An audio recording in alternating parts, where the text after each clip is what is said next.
जय श्री हरि। नमस्कार दोस्तों।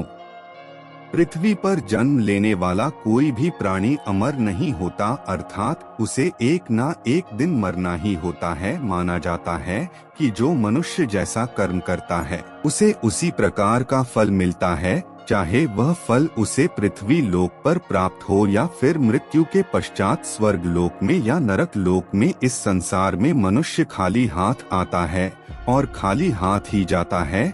वह अपने द्वारा कमाया गया धन यही छोड़कर चला जाता है, लेकिन उसके द्वारा किए गए कर्म यानी पाप और पुण्य ही उसके साथ रहते हैं। उस मनुष्य की आत्मा मृत्यु के पश्चात की यात्रा अपने कर्मों के अनुसार ही करती है।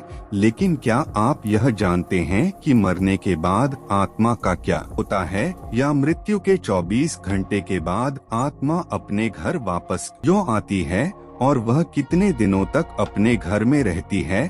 अगर नहीं जानते हैं तो मैं आपको बता दूं कि इन सभी सवालों का जवाब गरुड़ पुराण में विस्तार से बताया गया है और आज की इस वीडियो में हम आपको यही बताने जा रहे हैं। तो चलिए वीडियो शुरू करते हैं। मित्रों, आप सभी का एक बार फिर से आपका हमारे YouTube चैनल हरि धर्म रथ में बहुत बहुत स्वागत है। मृत्यु एक ऐसा सत्य है जिसे कोई ठुकरा नहीं सकता। आने पर मनुष्य को अपने शरीर का त्याग अवश्य ही करना पड़ता है और वह अपने शरीर के साथ सभी भौतिक वस्तुओं का भी त्याग कर देता है, अर्थात मनुष्य मृत्यु के पश्चात इस मृत्युलोक की कोई भी वस्तु अपने साथ लेकर नहीं जा सकता। बस उसके साथ केवल उसके पाप और पुण्य ही जाते हैं। पर जब मनुष्य की मृत्यु होती है तब उसकी आत्मा यमलोक मार्ग जाने से पहले 13 दिनों तक उसी के घर में भटकती रहती है।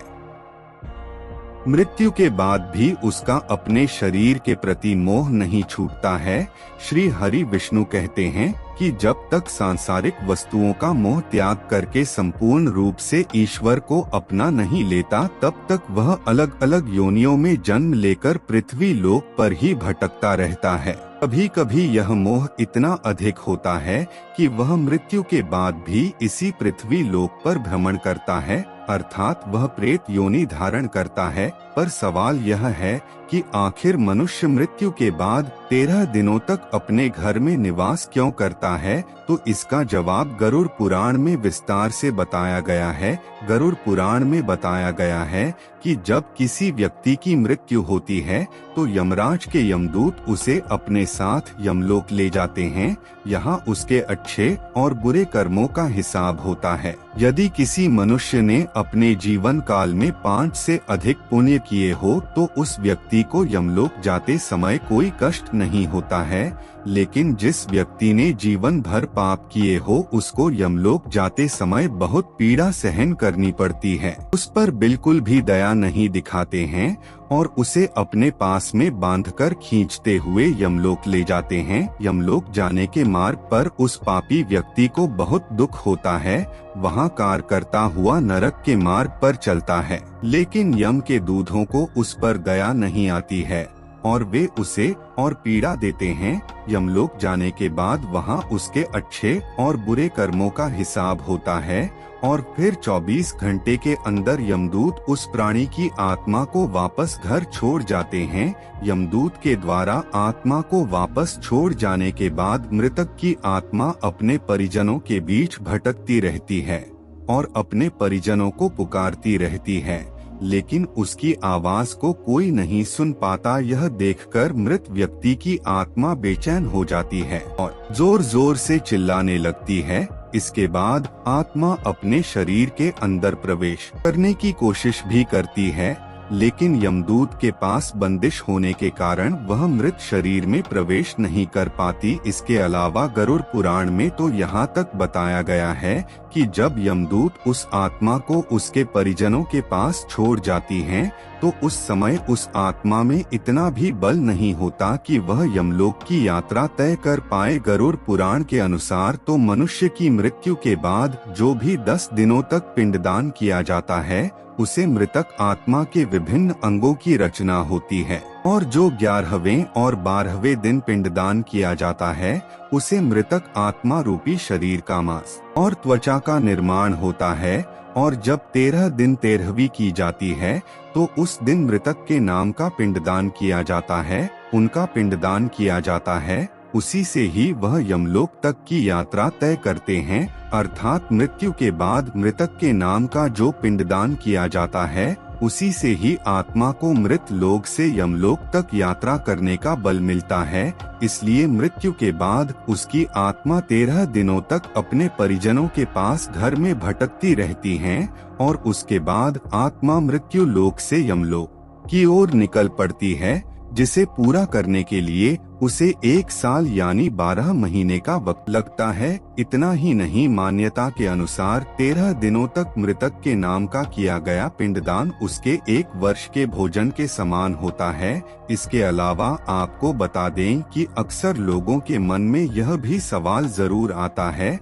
अगर किसी मृत व्यक्ति के नाम का पिंडदान नहीं किया गया तो क्या होता है। दोस्तों, अब आपके मन में सवाल उठ रहा होगा कि अगर किसी मृत आत्मा के निमित्त पिंडदान नहीं किया गया तो क्या होगा। तो मैं आपको बता दूं, इसका भी वर्णन गरुड़ पुराण में विस्तार से किया गया है, जिसके अनुसार जिस मृतक आत्मा के नाम से पिंडदान नहीं किया जाता है उसे 13वीं के दिन यमदूत जबरदस्ती घसीटते हुए यमलोक ले जाते हैं, जिससे मृत आत्मा को यात्रा के दौरान काफी कष्ट उठाना पड़ता है। इसलिए हिंदू धर्म में हर मृत आत्मा के नियमित 13 दिनों तक पिंड दान किए जाना आवश्यक बताया गया है। इन सब के अलावा गरुड़ पुराण में यह भी बताया गया है कि 13वीं के दिन मृतक के परिजनों के द्वारा किया जाने वाला ब्रह्म भोज कर्ज लेकर किया जाए तो मृत आत्मा को शांति नहीं मिलती। आत्मा को इन बातों का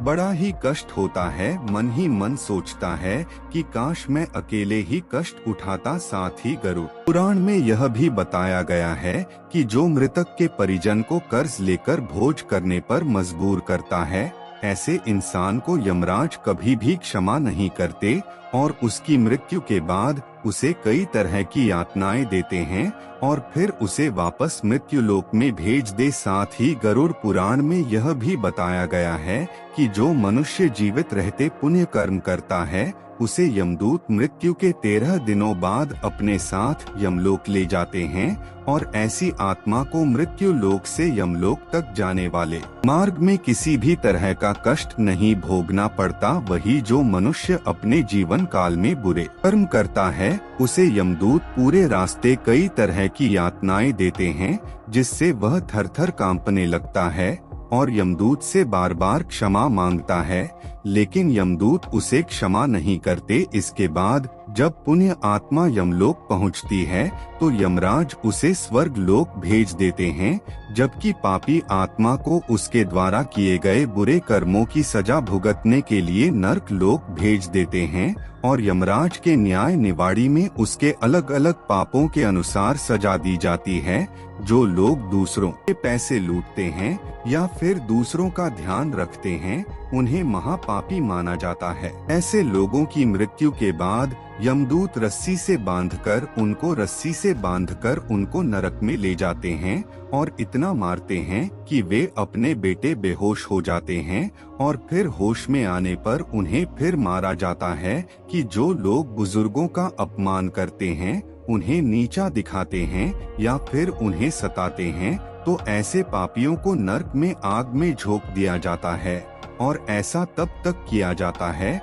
जब तक उनकी खाल शरीर से अलग ना हो जाए। ऐसे लोग जो अपने स्वार्थ के लिए निर्दोष जीवों को मार डालते हैं उनके लिए भी नरक भोगना तय है। तो मित्रों, इस प्रकार से मृत्यु के बाद आत्मा के साथ घटित होता है। हम उम्मीद करते हैं कि हमारी यह प्रस्तुति आपको पसंद आए होगी। अगर पसंद आए तो वीडियो को लाइक करके चैनल को सब्सक्राइब करके कमेंट बॉक्स में राधे राधे जरूर लिखें। इस वीडियो को पूरा देखने के लिए आप सभी का तहे दिल से धन्यवाद। राधे राधे।